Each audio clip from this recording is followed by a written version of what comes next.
the corner of your eye, huddled in the darkest shadows of imagination, it waits.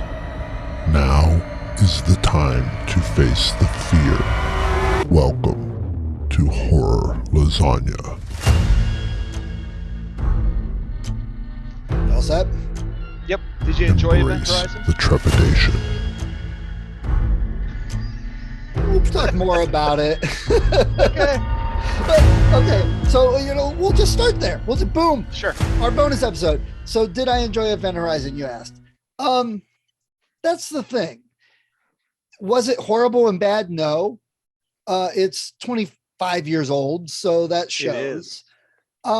But it was definitely a Hollywood blockbuster. We want you to buy lots of popcorn and see it in the theater. That's what it was. It was every step of the way. But in the end, it made it predictable. It got a little boring for me because it's like, yeah, I know what's going to happen. I know what they're going to do. Oh, 30 seconds have gone by in the movie. I mean, it was very formulaic. And being that old, the special effects did not hold up. So it jarred a little bit watching some of them. And like you mentioned with Europa Report, how people lauded it because it was so realistic. This one is so unrealistic when you really think about it. So I've got notes for all of that. So overall, I really prefer our lower budget, lesser known movies most of the time. This particular one. Now, I'm all for a big blockbuster. Fast and the Furious. I want to see that blowing up in front of my face all over the place. But some movies, not as much. Armageddon. Now that's the funny thing, because Armageddon came out about this same time, and I really loved Armageddon, and I still love Armageddon. And you can't say it's like anything new. You knew what was going to happen in the movie. They're going to save Earth. And no more scientifically viable either. No, it's not. But I think the difference is this was trying to be sci-fi like, but yes. Armageddon never tried to say we are an adventure action flick, just set in space. They didn't shy away from that. I think that's the difference. If I know it's an action adventure flick, I'm okay with all the suspension of disbelief through the whole thing. That's the point. Escape reality. This was sci-fi trying to be sci-fi, and it probably would have worked a lot better as a Star Trek episode. Yeah, sure. In fact, there was basically a Doctor Who episode that was kind of the exact same thing. Which is interesting because there's a Pertwee in the movie. There is, yeah. Yeah. So this is a big budget, major Hollywood film. It was a UK-US collaboration from 1997. It had a $60 million budget, and it had a $52 million take. So it missed it by that much. At the time, it was directed by Paul Anderson. At the time, Kurt Russell told Paul Anderson to ignore how poorly the film did in theaters.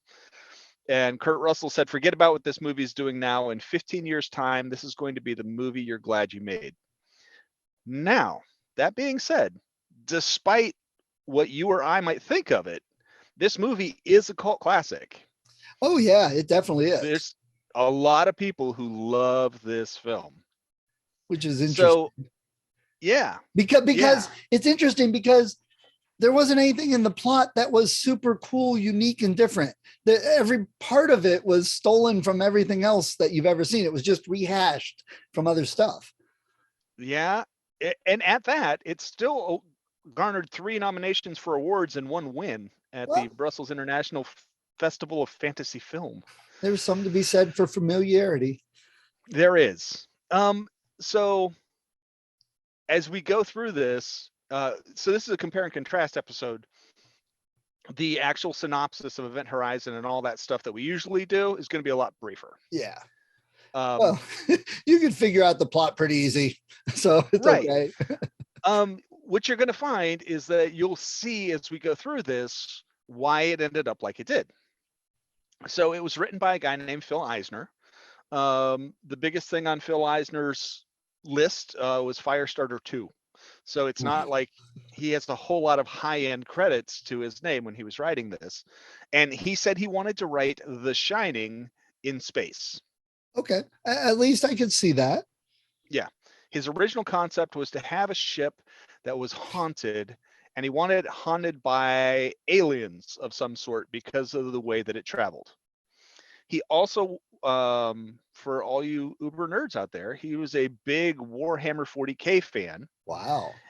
And this concept actually comes up in Warhammer 40K because when you travel, take your ship through these wormhole things to get from one point to the other, if your ship's not properly shielded, these evil spirits will possess the people on board your ship.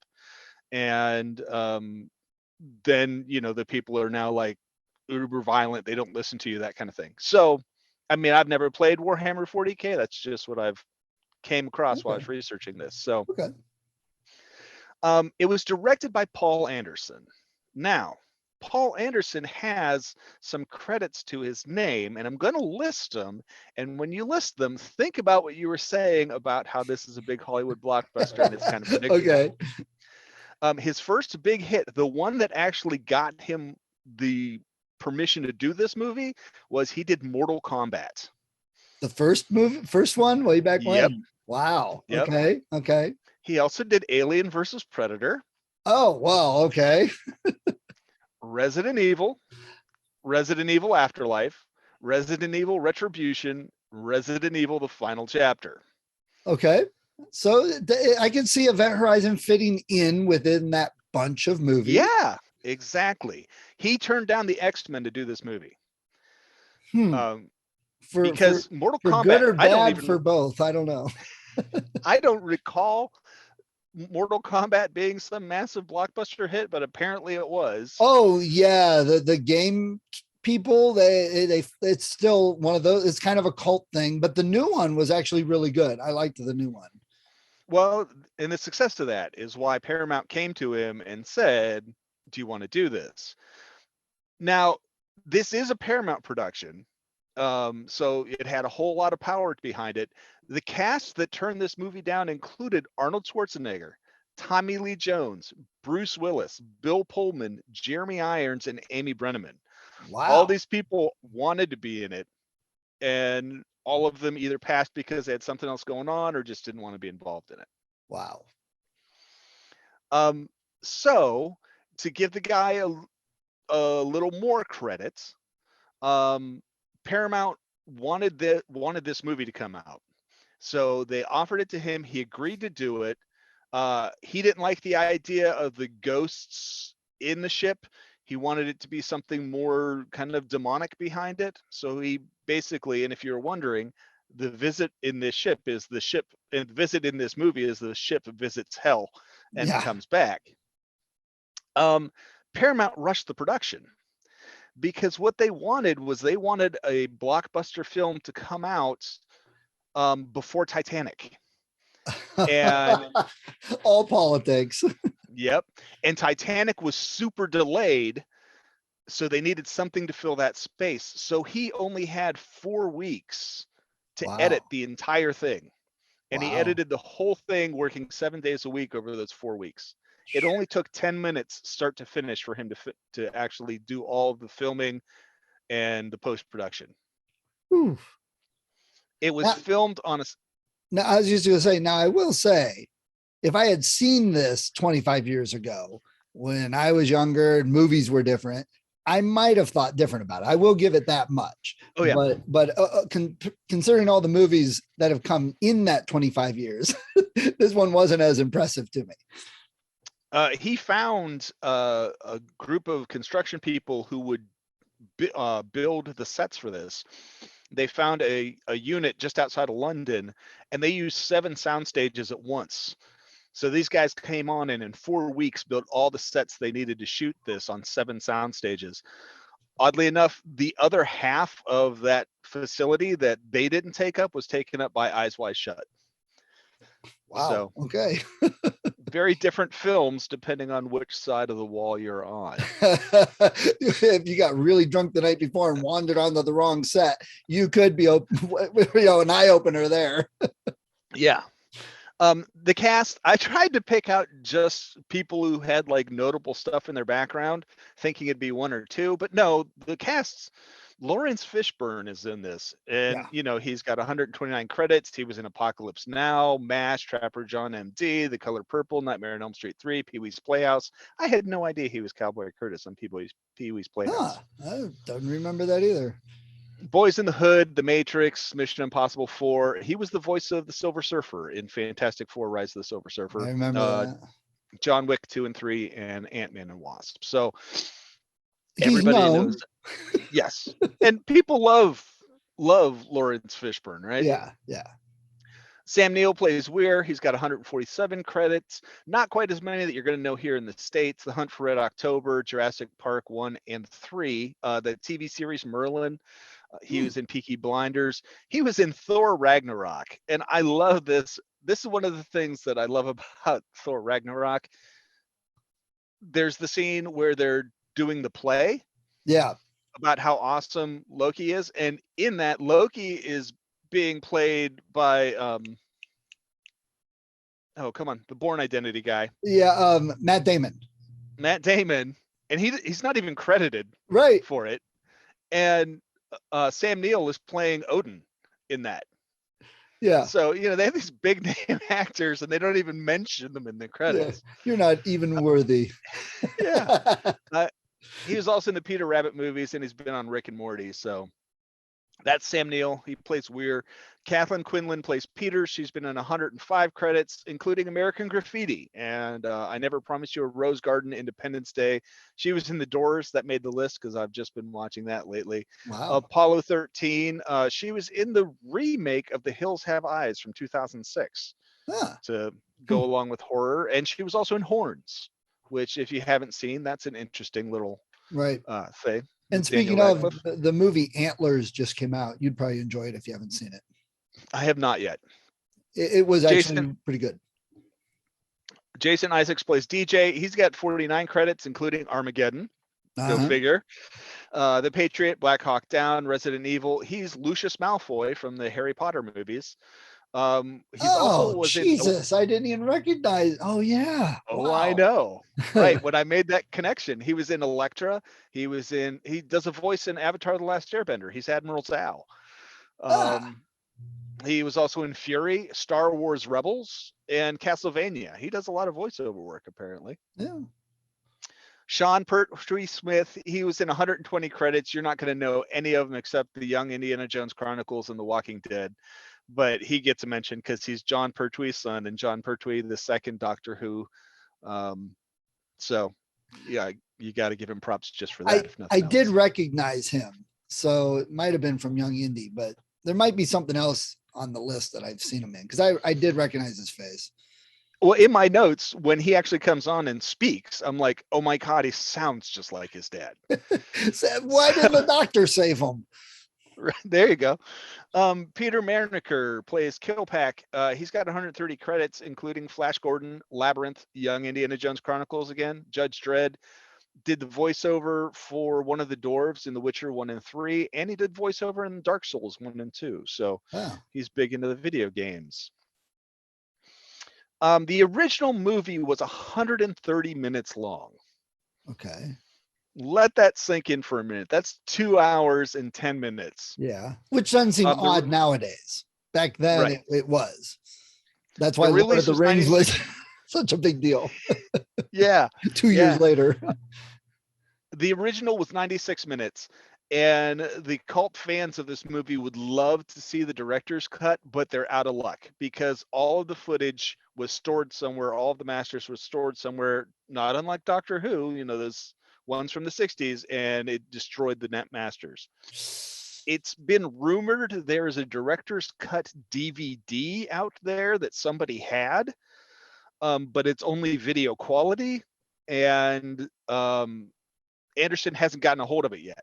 So whether or not they try and do something with that, who knows? Now, I would actually be interested in going back and seeing a 2 hour and 10 minute version of this movie, just seeing if it changes it. Oh yeah, because the original director's cut was NC-17. Oh, okay. So it didn't make it. It went over the line apparently. This was close in a few spots. The movie was an inspiration to Dead Space, the video game, and Doom 3. Both of those games, the developers have come out and said, this movie was a big inspiration. And in fact, ironically, in the very opening shot, Sam Neill is there and his blinds go up and there's this sound when the blinds go up, and the sound was taken from the doors opening from the original Doom movie. Doom game. Doom game. So. Yeah, I saw that. And I even said this movie, the story could be the prequel to the Doom game. And I didn't know that. And I said that. And then I also said, but it also sounds like they kind of mashed it with Hellraiser, because by the end, there's a lot of Hellraiser in it too. Ironic you say that, because Clive Barker actually worked on this film. Oh, crazy. While they were developing the script.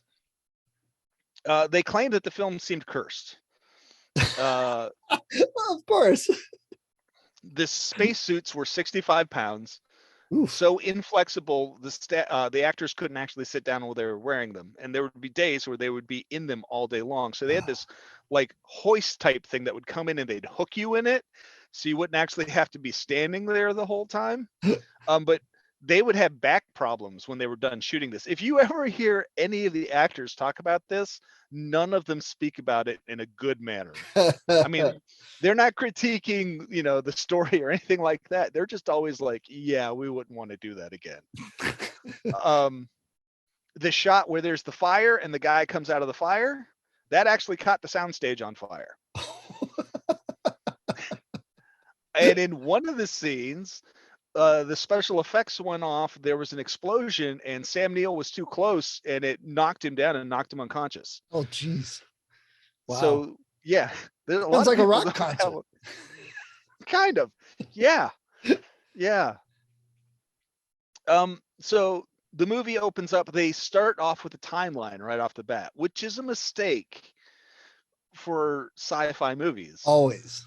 Because they say we'll have people on the moon by 2015. Well, that's gone. Right here it says, "Where is our moon base?" in my notes. Yeah, they're off by probably 10, 15 years. 2025 was NASA's idea for putting people back to the moon, right? With having something developed, over the next 5 years from that span. So commercial mining, they say, happened in 2032. I don't know if that would ever happen. Yeah. Earthlings are very protective of the moon. So, and then they have the development of warp drive based spacecraft by 2040, which, yeah, we're on the point of almost going back to the moon, and we're nowhere near having warp drive based spacecraft. Of course, they had the craft, they sent it out, it disappeared for 7 years, and then suddenly shows back up. Oh, yeah, the science in this, I'm going, oh my God, can't they do something new and different? Yeah. So if you talk about warp drive kind of technology in sci-fi, you usually have like 3 different kind of concepts, right? I wrote this same stuff down. I know exactly what I was writing it down for the notes. You've got people who completely ignore, the speed of light and just say, we've got a ship that goes really, really fast. Like Star Wars. Well, Star Wars had hyperdrive. Yes, they did. They did. And technically hyperdrive, you're entering into kind of a sub-dimensional pocket that you're moving through, and then you're popping back out of it, which is very similar to the concept of what they have here. Yes, and it's kind of the same concept that Stargate used, and lots of others. Right. But, and I'm not getting on that. I'm all for a good story that doesn't belabor all the science. Not everybody wants a documentary in their movie, and I'm good with that. I just got to laugh because if this story had been written in 1950s, I probably would have thought better of it, because then it was cool to think of those things. But when it's almost 2000 and that's what they're still, I'm like, okay. Well, and going back to the whole techie thing, Star Trek had a lot of science people involved with it. And the physics behind Star Trek, when they're traveling at warp speeds, they're actually developing a bubble around that protects the ship as it goes into high-end speeds. Right. And so they're like the third form of warp travel. They're not actually going to a different dimension. They're basically building a little pocket for themselves to break those rules. Right. But they actually do have the wormhole concepts when they do Deep Space Nine. Yes. So they have both of them in that one. Yeah. Because they're right on the edge of that wormhole. And then Voyager gets sucked up into the wormhole, into the whatever quadrant they went to. The Upsilon. So after they had their little timeline, they cut to this scene of stuff floating around on board the Event Horizon. And the debris that's floating around was supposed to have a lot of nastier stuff in it. There's supposed to be like a bloody tooth and, like dismembered fingers, that kind of thing, floating around amidst all the other junk. That stuff got cut. There was a really interesting thing that happened because of the time that was happening. They had an entire second location with other people filming, specifically for that whole video log orgiastic scene. A lot of the stuff they shot at the second site. Anderson wasn't there for it. They cut all that stuff because they did things like bring in amputees and porn stars for like the whole blood-soaked orgy scenes. And when they did the initial showing, people were like, yeah, no, that's a little too far. So that's why all of that stuff got cut out. And that included the things like, that John Malkovich movie that is the Shadow of the Vampire or something, where it's kind of like the documentary of Nosferatu, and that it was a real vampire. Fictionalized, yeah. Right. That somebody needs to make the movie that's the making of Event Horizon with some of this stuff. I mean, it could be a sci-fi comedy, or it's just, that sounds wonderful. I love that. Yeah.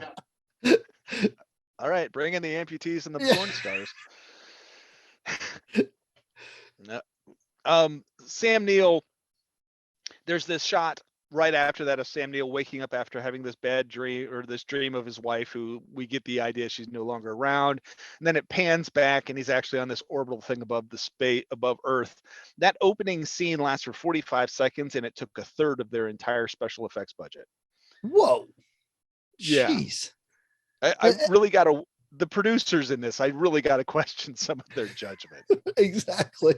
Well, right away, that opening sequence that went on, I'm like, okay, so either A, he has mental health issues, so we're going to question everything that happens throughout the movie, like those type of horror movies do, or B, he's actually got some connection, with this Event Horizon that left, and that there's some otherworldly thing going on, blah, blah, blah. I was leaning toward the mental health thing. That just seemed like it is. And it still arguably could be part of it too. But if it was caused by both right. Yeah, exactly. Was he mentally unstable, or was it caused because of the Event Horizon being breached? Who knows? Yeah. There's this whole thing, because they were so rushed. Anderson actually went to the actors and said, hey, I want your input on this. Come up with your characters' backstories. So they got to come up with their own backstories. One of the big things they came up with were the flags, which is really odd to me. They tried to think about what the future of Earth, what the flags representing the future of Earth would look like. So for instance, Sam Neill, he was supposed to be Australian. And so instead of having the standard Australian flag, he actually went through and did a thing that honored Aborigines. And like incorporated the two together. So the flag of Australia that he has on his uniform is not the actual flag of Australia. And they like carried that idea over into all the flags that show up in this thing. I love that. The little details sometimes are the coolest parts. You learn stuff like that. But there's other parts of the movie they might have spent a little more time on though. Oh, sure. And even the writing. Okay. So like, for instance, ion drives. Yes. Ion drives are an actual thing. Right. We have them, and they're crazy fast. I, in fact, went through and made a chart of all of the local, because, where I work, I have access to like how fast they really are. So I made a chart of how long it would actually take you to get to everything in the solar system if you had an ion drive humming, at full speed. And you could get to like the moon in 15 minutes. And, Cool. the travel times are just cut drastically, but they take forever to accelerate. They're so slow going. And the other downside is there's no way to slow down. Right. Once they can speed up an almost infinite amount, but you can't really slow them down. We missed that last galaxy. Let's try for the next one. Yeah. Here you kids stop fighting or I'm turning this ion drive around. Yeah. Here they've got one, and not only can they slow it down, it can accelerate so fast you're going to experience, what they say, 90 Gs or something? Yeah, it was you'll turn to jelly, liquefied jelly or something. Wow. And being in a bucket of water will help. Yeah, that's right. Okay. And so did the guy who did the Daredevil movie think of that? Sean Pertwee's character mentions, why do we have to be going all the way out to Uranus? We could go to Mars. At least Mars has women. And I'm thinking, again, look at your timeline, guys, because if we've just barely set up something on the moon, we definitely don't have people hanging out on Mars yet. It's not actually whole colonies. Lawrence Fishburne, though, however, does a great job playing this hard-ass commander, which 2 years later, he was in The Matrix. I mean, It was just kind of like the step up for that. Because if you look at him like in Apocalypse Now, he's like this young kid. He's on the gun. He's not paying attention to anything. He's just having a good time. Right. And then you look at him in The Matrix, and it's a completely different person. And, it's kind of cool to see that evolution. I remember him in Die Hard 3. He was almost the slapstick comedy aspect, Yeah. Weir hears a voice in his head, and he sees his dead wife with her eyes gouged out. And, it's because he woke up first when the ship gets to the event horizon. And then it turns out, no, it was just a hallucination. So back to Steve's thing, is that he's just crazy to start with, or was it the ship reaching out to him? And to bring up Europa Report again, all these things we were talking about, it's a fun sci-fi movie as opposed to an accurate sci-fi movie. Big difference. And this one really went with the common tropes in Hollywood of jump scares and stuff like that. The other one totally didn't. Yeah, I have in here in the notes that spew forth a whole bunch of sci-fi jargon and then move on from there, because that's really what this is.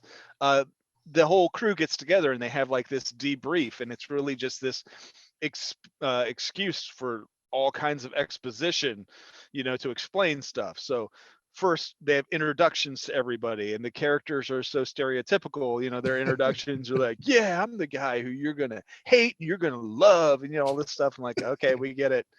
You're the party guy, that's fine.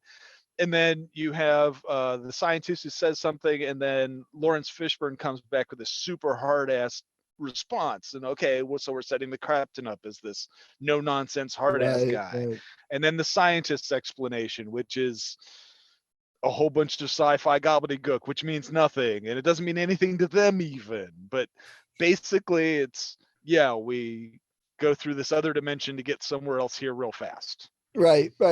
If you've seen any other sci-fi movies dealing with this type of thing, you understand it. Move on. 35 days before this movie came out, Contact came out, and it does the exact same kind of drive capability. Interesting. But was written 30 years prior. 40 years, something like that. Yeah. And Interstellar comes out 17 years later, the exact kind of drive capacity. So the ship they're in is the Lewis and Clark, and it is going to dock at the event horizon at the main airlock, they say, which happens to be airlock number 13. Oh. Why is the 13th airlock the main airlock? That makes no sense. Well, I love also they when they go to dock, it's not a load bearing structure. Well, where the hell are you supposed to dock then? I mean, what was the plan? Yeah. Now, supposedly, and I didn't see it. I did look. I didn't see it. Supposedly, the model of the Event Horizon, actually one of the antenna arrays there's bunches of them that stick up off of there, is actually an X-wing. Oh, damn. Now I got to go look at that scene again. I didn't see it, but apparently it's in there. Well, But there's these little. When Abrams did the Star Wars Force Awakens, he put the Batmobile on the underside of the Falcon. Nice. When they actually get into the ship and there's stuff floating around, one of the things floating around the background is a VHS tape. Like we have the capacity to get all the way to Alpha Proxima, but we still are using VHS tapes. Well, come on, Twilight Zone, Star Trek. Go watch some of those episodes. They were so into trying to make this feel real for the cast that they put magnets on the bottom of their boots. So when they were doing the magnetic boot things, they actually did have to like peel their foot up. Ah, that's kind of cool. And that makes sense. Yeah. So they're doing all these realistic things, trying to make it as realistic as possible. So why did all the ships make noise when they were flying through space? Another thing Europa Report didn't do. Right. Lawrence Fishburne has a line when he steps in. He's like, "This place is a tomb," and it's like, well, it's been gone for 7 years, so anybody who's there is probably dead. So. Right. And it was really weird because he's there. There's this jump scare because he's there, and this hand like comes up. Right. The glove. And he just like brushes it away, and it's like, if that's a severed hand in a glove, shouldn't that alarm you somewhat? I mean, yeah. So we head down to engineering. There's this great big tunnel. They call it the meat grinder. Have you ever tried to walk through one of those? Kosai used to have one. Yeah. There's a couple places I've been to. Like it, you just keep wanting to lean. Yeah. You know, it really does mess with you more than you would think. The doors are all spiky. We're in zero gravity. Let's put big spikes on the wall. I was like, what the heck is that for? Other than it looks cool in a horror movie. The original drive was supposed to be this big, smooth, black, liquidy orb. Okay. But Anderson decided to change it in a nod to Hellraiser. Ah, well, there you go. And so that's why it looks the way it did. And like I said, Clive Barker was actually consulted on the production during, the setup for the whole thing. The architecture for the ship, when they mapped it all out, it was modeled after Notre Dame Cathedral. Wow. Pre-burning. Yeah, pre-fire. So my question though is, and maybe the science really supports this, to achieve some sort of wormhole, faster than light travel, do you really have to have a gyroscope? Because there's like a million other movies and stories where it's always a gyroscope drive. Always. Yeah, I don't know. The whole concept of the gyroscope is really fascinating just because once you're actually in zero G's, the gyroscope always stays upright anyways. It keeps its orientation, right. So it doesn't seem to be affected because it's creating its own gravity. Right. And I think just that whole idea, everybody seems to like playing with it for some reason. Even the Event Horizon with the circle. I mean, I'm like, Stargate did that also. Yeah, I think Stargate. Well, no, Stargate was before this. So again, all of this felt rehashed from many other things. Yeah. And it really is. It's one of those kind of things like, so that one guy's in engineering, DJ's in engineering, and the thing lines up and the portal opens and there's like this liquid stuff sitting there and he sticks his hand in it. What kind of moron? Oh, I wonder what this stuff is. And he just sticks his hand in. Right. And then there's this massive power surge. Everything's on fire. And the Lewis and Clark is like in all bad shape and everything. Yeah, of course. It had to be. They had to somehow lose their way home easily. The kid from engineering, he's catatonic. The one guy says he saw something, and Weir is like defensive right off the bat. Yeah. About, hey, don't mess with this. There's strange noises in the sick bay, and the one lady goes over, and there's her son in the tent, with all kinds of lesions on his legs. So that's kind of the concept behind the thing, is that this portal opens up, you go somewhere near to hell, and something came back on board the ship, and it can read your mind and screw with your head so that you are seeing horrible things. Right. So hell really is Sinister. No, not with the Cenobites. I mean, not yes. Yeah. Wrong Not sin. Sinister. Yeah. And the funny thing is how many times people figure this out throughout the movie. Yeah. Like Stark figures it out right off the bat, and nobody's listening to her. Eventually, the captain figures it out. Nobody's, by then it's too late. People are already like injured or dead. And I think that's where it starts. I honestly, that whole part of it with them not figuring it out and not listening, blah, blah, that was a lot less realistic to me than even the noises of ships in space and some of the other things, just because it's like, come on.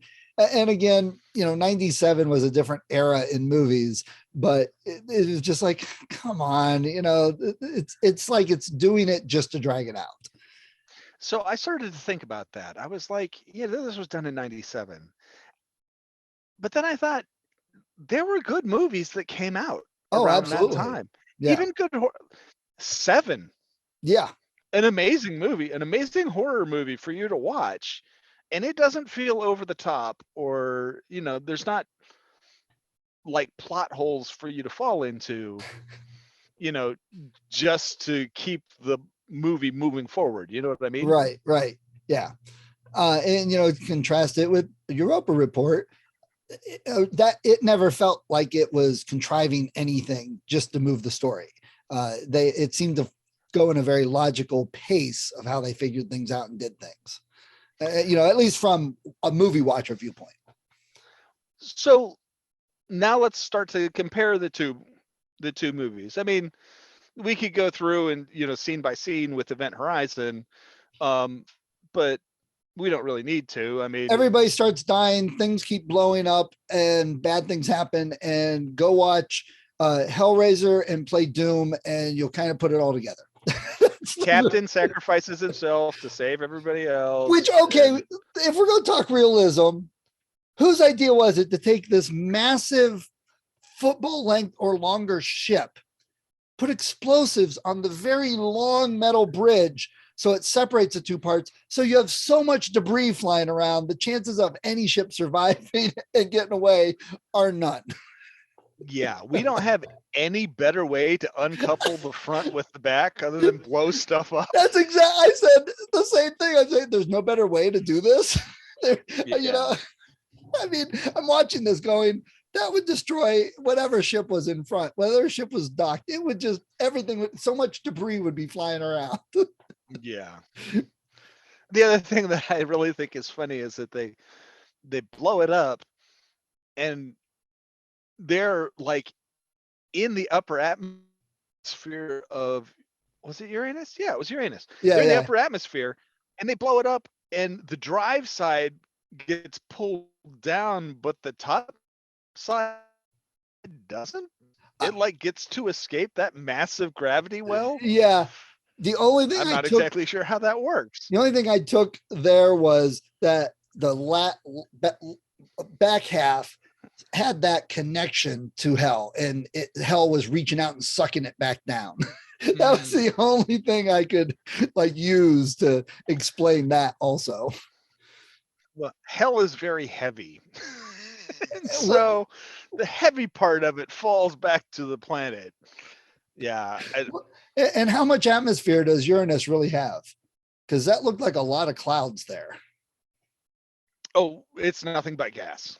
It's a giant gas. I giant. Really wasn't sure. I knew it was, but I didn't know how much it really had in the, floating around. Yeah. You don't get to anything that's even vaguely solid until you're well past crushing depth. So, so to compare the two movies, they both start with an E, and they both have 5 syllables in their name. We're going deep, folks, really deep. Event Horizon. Europa Report. That was probably on purpose, I'm sure. So between the two, I think the biggest difference between the two is that you have Event Horizon, which was a big studio film that was written to be a horror story set in space. And with Europa Report, you have a small independent film that was written to explore some horror themes, but it was much more about the space travel than it was the actual horror story. I agree with that. And so I went in and I started researching, actually started finding interviews with Philip Galat and Sebastian Cordero. And Galat wrote Europa Report, and Cordero directed it. And between the two, I'm sorry, it's Galat. It's not Galat. It's Galat. Between the two, Philip Galat actually spoke more about the story and how it was built.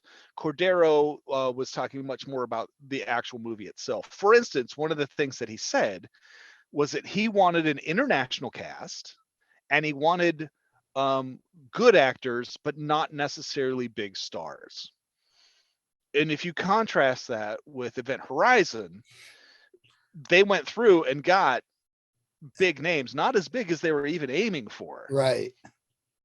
And I'm not saying that those actors aren't good, but the seat filling capability of them was far more important to Anderson than how well that actor actually fit the role. Yeah, I can see that. And that's one of the nice things about, you could argue one of the nice things about a smaller budget and lesser known actors, because a lot of times whoever you get is going to be happy to get the gig. And a lot of times they may even work harder for it. I mean, look at Boyega when he did Attack the Block, he was fantastic. And then he went on to be in Star Wars, and we said the same thing about Attack the Block, how the lesser known cast allowed us to enjoy the movie better than seeing all these actors. Oh, look, he should be chasing dinosaurs, and shouldn't he be fighting Kung Fu with Keanu Reeves? And the worst thing would have been if they got Tom Cruise for the movie, that. Well, some of the other things like Galat and Cordero, when Galat was writing it and Cordero was directing Europa Report, they did serious research. Both the guys went to JPL to talk to the people there. And in fact, Cordero interviewed one of the astronauts who did the repair on Hubble. Oh, cool. And while he was doing the repair, his glove got ripped. And so that whole scene where they're out in space and the guy's suit gets ripped, they actually talked to an astronaut where, hey, that actually happened to him. How do you react with that? So pure panic. I don't care how much training you got. There's some panic in that. I am so high above the earth. I see each edge of the planet, and I'm losing my only air source. Yeah. Galat went to JPL and interviewed these scientists, and he said something in the interview he was in. I'm paraphrasing here, but I've come across the same thing when I was in college, talking to scientists. They can be some of the most, for lack of a better word, stupid smart people you'll ever meet, because they're into their science, and that's the only thing that's important to him. He went and he interviewed these scientists, and he said, if we had the capabilities for a one-way trip to Europa, would you go? And they were all like, absolutely. Absolutely, we would be there. And I'm like, wow, I don't see myself making that sacrifice. Right. I'll look at the pictures they send back. That's nice. Yes, absolutely. So they did a lot of research to this, and to be fair to Anderson and Eisner, I don't think they had time to do research. And Paramount was pushing this. And honestly, that wasn't really the goal, from the storytelling. I mean, I think it'd be the best excuse ever. Yeah, I'm writing a book about really fast race cars. Let's go drive some. That'd be my excuse all the freaking time. But their goal was totally different than Europa Report. You don't necessarily have to have every bit of the science down perfect. You don't have to show everything on the screen completely realistic. That's not why people are going to a big blockbuster popcorn movie. Yeah, right. And it would ruin that type of movie too, actually.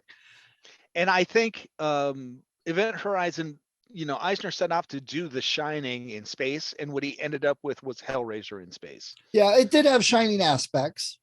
A little bit, where you have the ghosts of people like running around, and you're chasing them, and it leads you to a bad end kind of deal. But it did have like the psychological stuff behind it, but it also really drove itself on the horror and the gore. Again, it was like a horror movie that just so happened to be in space. Yeah. And that's exactly, and the difference is it was a big blockbuster, sci-fi-ish, horror-ish put together, a few influences on other things, whereas Europa Report, they wanted to do something very sci-fi, no, not even sci-fi, very techy, sciencey. And the crew itself wasn't going out to be horror. They were really trying to make it look like, really going to visit. And the way they used the found footage in that one to give the horror aspects, it worked well. They didn't go over the top with any of it. Yes, they didn't. Now here's where we're going to talk about Europa Report in a little different light than we did when it originally aired. The interview that I found with Gillette, and I wish I remembered so I could properly cite my source, and I'm sorry guys if you ever come across this, then I'm not giving you a plug, but it was a group of authors and editors who had a podcast, and they were fans of Lovecraft. Okay. And they had Gillette there as like a special guest to interview him. And Gillette is a big Lovecraft fan, which totally makes sense in that movie's perspective. When he was writing Europa Report, his concept was, what if you had people who faced the big giant emptiness of cosmic horror, but they didn't lose their minds? They actually could keep their shit together through the entire experience. And so when he wrote Europa Report, that was kind of the angle he was coming at. And it happens, in two different locations in the movie. At one point in time, you have the junior engineer who is looking at the vastness of space, and that is going to be his home for the next 2 hours before he just finally dies. Right. Which, I mean, if that's not horrifying, I'm not exactly sure what is. Right. And then you had the end where you have, we're on an alien planet. There's some alien life that is coming after us. We have absolutely no hope of getting off of here. Not unlike the kind of thing that you would run into if you're reading a Lovecraftian story. Yeah. Now that you say that, I totally can see that if Lovecraft wrote sci-fi in the 50s, Europa Report would probably be what he'd write. Yeah. Yeah. He was big on, they head somewhere dangerous, discover some new exciting information, but nobly give their lives in an effort to get them information back to the rest of us. Right. If you ask him about how he would classify Europa Report, he says it's a cross between Lovecraftian horror and hard science fiction. Now that you say that, that endears that to me even more, because I totally see it now. I didn't pick up, but yeah, absolutely. And on the one hand, Event Horizon, I mean, it was an important film because it did go on to have further influences. And it wasn't an important film like, that's the problem. It sits like in the middle. When you take a look at Buffy the Vampire Slayer, the movie, it was an important film because it went on to basically define an entire new genre of television serials, right? But the movie was ridiculous and over the top. Yes. They Which is knew actually that what I when loved about it. they knew it when they shot it, and they embraced it, right? Yeah. Oh God, Event yes. Event Horizon was big, and it kind of redefined, you know, that whole space horror concept. It was no longer about like aliens. It was something far more diabolical behind it. It wasn't just, if you watch Alien, a good movie, you basically have this entity that's smart, and it's you against it, and it's just doing what it does. Right. Event Horizon ushered into, no, there's evil in space. And that really took over, a lot between, especially in video games. You see it a lot in video games, with Doom and that stuff. And like you But said, Dead Space. Right. But they didn't embrace it. They still seemed like they were trying to do a serious movie. And I think that's where it misses. I agree.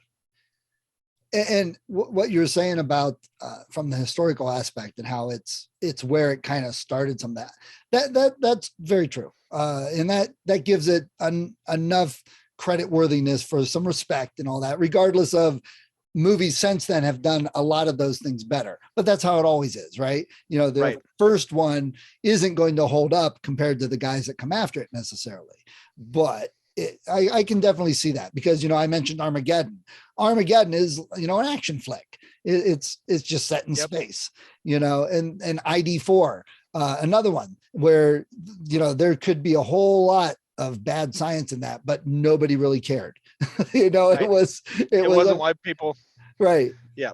So on the one hand, it's I hate this whole concept of rebooting stuff, which our society is in because nobody wants to finance anything unless they know it's going to be a big winner.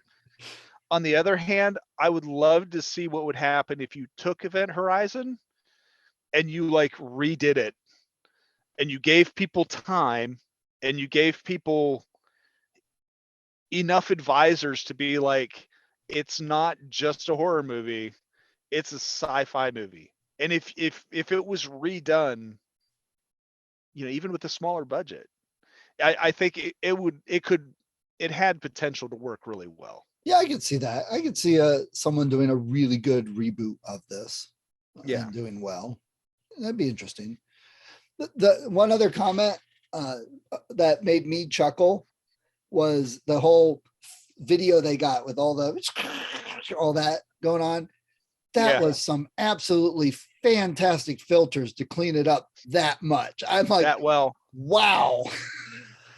So I don't know what this says about me, but if you've watched enough horror movies, you'll get to these scenes in movies like Event Horizon where they just do these pile-on quick cuts of horrible things. And I always like to slow them down so I can actually see what's in there. And this movie is great for that. If you really like just ignoring the movie, if you're just looking for the visuals, there are lots of times where they just pile on these quick takes, and you can sit there and you can like pause it from frame to frame, and there's a lot of striking imagery that they just throw in there that flies by at like a third of a second. Right. And it's the art school in me, I guess, where you really kind of want to appreciate those shots. Somebody went to the work of, and in the closing spot, like there's this shot of this woman on a cross type thing with barbed wire, and like her face is somehow mutilated, and it pans back, and it's panning back through a corpse that's hanging in front of her, and you're seeing it through a hole in someone's body. Yeah. And it's just like, that was a hell of a lot of work for something that went by so fast you really couldn't recognize what was there. And I think for those types of things, the big fast collage like that, they really have to get super detailed and make them super fantastic so they stick out, because they know it's only going to be shown for a fraction. It's enough to put you on edge and unnerve you, but not because if you study it, it's like all the monsters, like we said with Attack the Block, how great the monsters looked, but we also didn't see them close up, slow motion in 20 million different scenes. It's Right. little bits here and there. And that's almost always been the best horror movies, even to this day, because it loses some of that horrific aspect if it's on the screen too long. Books are different. Well, and that was one of the things that, because when that last big flash went up, I slowed down those things and started looking through it, and I'm looking at these shots of like, what hell is like, this is what, you know, Dr. Weir, the devil, is showing to the captain, you know, and he's like, this is hell, and he's showing him these shots, and I'm like, oh my gosh, like half of these shots are people who are still alive in the front part of the ship. And I never made that connection when I saw it before because it happened so fast. Right. And then the captain says something and he's like, those people are still alive. And, you know, the devil like laughs it off. Haha, they won't be for long, you know, that kind of thing. But it's much more impactful when you're like, oh, he just like showed him all kinds of horrific things about these people, but it's not actually happening to him. He's like showing them his intent, I guess. Yeah. The future, or you know, you want to start talking in an alternate dimension. It is happening. It is. Yes, it's Schrodinger's cat. It's happening and it's not all at the same time. Right. Schrodinger's devil. Yeah. Cordero, when he directed Europa Report, because he wanted the whole thing to feel like, you know, these people are in this ship, he put the actors on set and then sealed the set. So they were actually in there with just each other. And the cameras were all fixed, you know, because it's like that found footage type thing. So he would just give them direction via intercom. So the entire time they were shooting, they were actually in there, you know, like living together as a group of people. And it's that kind of immersion, I think, that I don't want to say that your Event Horizon wasn't immersion filled. I mean, when stuff catches fire because it's on fire and explosions knock out your actors, that's pretty immersed. Yeah. But it's a very different feel than like actually being sealed into a space, you know, for an extended period of time. Now, to really, you know, bring that feeling to Europa Report, they should have like sealed it and suspended it. So, okay, we'll be back tomorrow. Good night, everybody. You stay in the capsule. We'll let you know when we're filming. Well, they had one of the actresses in the interview with Cordero. She was there and they were talking about the 0G thing. And a lot of it, they would put people on wire, but they would also put them on yoga balls that they had painted green screen color. So they'd be like sitting on the yoga balls. And then to help them, they had people who were in morph suits, completely green morph suits, who would like hold their leg and stuff like that when it was in a position that they couldn't actually do in gravity. So there were like these morph suit invisible people like running around. That's kind of horrific itself. Yeah. A little bit. What if there are like shadow people running around, but we have a green screen filter in our site so they can stay hidden from? That's actually a pretty good idea for a story. If that's the case, then I wish they would, you know, stop things like my cat knocking my drink over on my desk and stuff like that. Well, maybe they scared do something. Cool. All right. Well, hey, there's Event Horizon. That wraps up season 2. Wait. I do have one more thing. I looked over at my notes. So when Justin was in the airlock, they had the alarms and stuff going off and he came back to normal. So I'm thinking, they're going to use like the bells, like with Venom, and get rid of this thing. They're going to fight back for it. And that never came up again. So I thought, okay, well, writers, that was dumb to put that in. Other than now you get to see Justin almost die. That's horrific. But why the hell is this on a delay, but it starts leaking air before it actually opens? Because he starts decompressing and stuff for 15 seconds. I mean, it's like slow and gruesome. There's like 2 or 3 spots in here where I'm like, decompression doesn't work that way. As we've discussed, that's not how this works. Right. Well, what's Pertwee say? Oh, if he goes out there, it's going to turn him inside out. Really? Yeah, no, not really. Yeah. So. He's just got blood running from his eyes and his veins all bulging out. And it's like, wow, I don't, everything I've heard, that's not really how this happens. Right. So, okay. Well, we got it. Yeah. There you go. Cool. All right. So this will be a bonus episode. We'll get on our schedule, like we were talking about, get it out soon. And then we'll get on to season 3. What's season 3? I forget. Season 3, all the horror movies are based on culture clashes. Ooh. And that being said, it might not come as a surprise. Every season so far, we've had some lighthearted type of horror movies. You will not have those in season 3. No comedy with culture clashes.